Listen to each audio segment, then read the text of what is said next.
மனிதன் என்ற போர்வையில் மிருகம் வாழும் நாட்டிலே நீதி என்றும் நேர்மை என்றும் எழுதி வைப்பார் ஏட்டிலே, எழுதி வைப்பார் ஏட்டிலே. அங்கே சிரிப்பவர்கள் சிரிக்கட்டும், அது ஆணவ சிரிப்பு. இங்கே நீ சிரிக்கும் புன் சிரிப்போ ஆனந்த சிரிப்பு.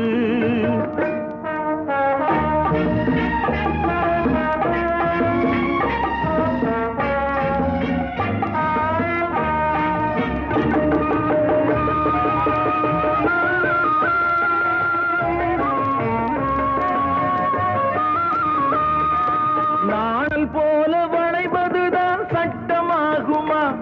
அதை வளைப்பதற்கு வழக்கறிஞர் பட்டம் வேணுமா?